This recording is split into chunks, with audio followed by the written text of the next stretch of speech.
ఇవాళ big boss episode ఉంది కదా.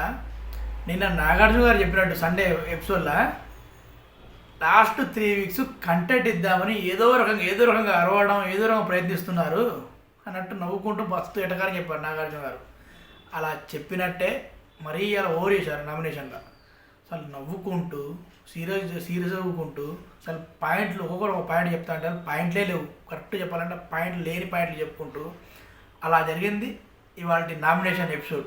ఇక ఫుల్ డీటెయిల్స్గా ఎపిసోడ్ గురించి మాట్లాడుకోబోయే ముందు ఛానల్ని సబ్స్క్రైబ్ చేసి బూస్టప్ ఇవ్వన్నాను.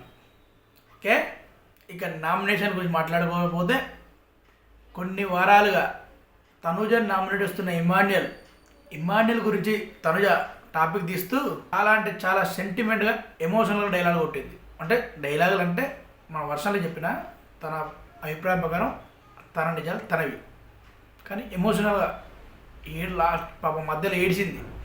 తను ఏడవడం కాకుండా ఇమాన్యుల్ కూడా ఏడిపించింది, ఇమాన్యుల్ కూడా ఏడ్చాడు. ఇద్దరు అలా మాట్లాడుకుంటుంటే నామినేట్ చేస్తుంది ఏమో అనుకున్నారు, కానీ నామినేట్ చేయకుండా నా first nomination is demand Pawan అనేది అనగానే డిమాండ్ పవన్కు మండి ఒక్కసారి ఇన్సెప్ట్ జోక్ చేసావా అని మస్తు డైలాగ్ కొట్టాడు. నిజమే, ఎందుకంటే క్లారిఫికేషను ఎక్కడైనా ఇచ్చుకోవచ్చు, 24 అవర్స్లో ఎప్పుడైనా ఇచ్చుకోవచ్చు, పక్కకు పిలిచి మాట్లాడుకోవచ్చు, ఏమని చేయవచ్చు.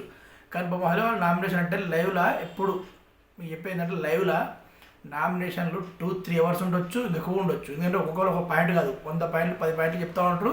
అలా గొడవ జరుగుతూ ఉంటుంది, పోతూ 2-3 అవర్స్ జరుగుతుంది. అలాంటప్పుడు అంతసేపు కూర్చోవడం, అసలు నిలబడడం, అంతసేపు ఫుడ్ ఉండదు, ఓన్లీ టిఫిన్ చేస్తారు, మార్నింగ్ నామినేషన్ స్టార్ట్ చేస్తారు. అలాంటప్పుడు ఇంకేంటంటే డిమాండ్ పవన్కు ఆరోగ్యం బాగాలి, ఇక్కడ నిలబడలేడు, ఇక్కడ కూర్చొని లేడు, ఎందుకంటే నడుము నొప్పి అద్దె ఉంటుంది. పాప ఆ కోపంతో ఆ ఫ్రస్ట్రేషన్తో మళ్ళీ ఇంకోటి ఏది తననే నామినేట్ చేసింది. డిమాండ్ పవన్కి అది మండింది.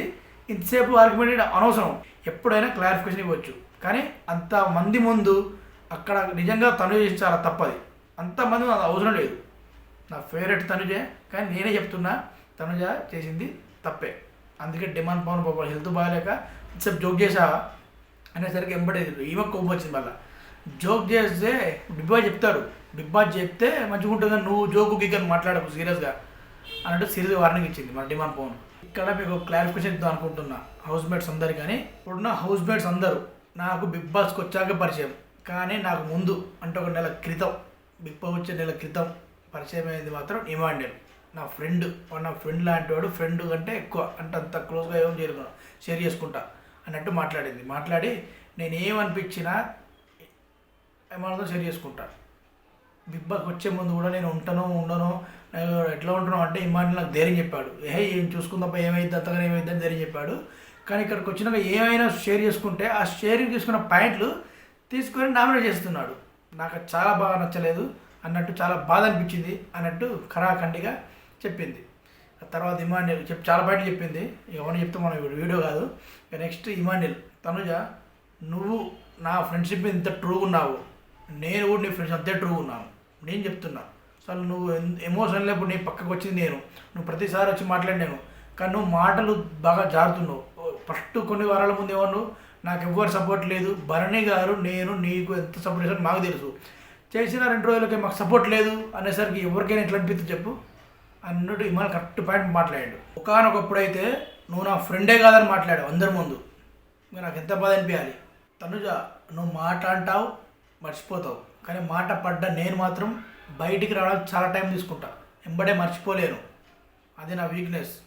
నువ్వు ప్రతిసారి సపోర్ట్ ఫస్ట్ ఆఫ్ ఆల్ నీకు సపోర్ట్ లేదని ఎలా అంటావు అన్నట్టు ఇమన్నోడు మంచి పాయింట్లు మాట్లాడాడు. ఇక తనుజ మన డిమాండ్ నామినేట్ చేస్తూ గేమ్ అనేది టీం కోసం కాదు మనిషి కోసం ఆడానని నువ్వు అన్నావు అంటూ ఇండైరెక్ట్గా రీతు టాపిక్ తీసింది తనుజ.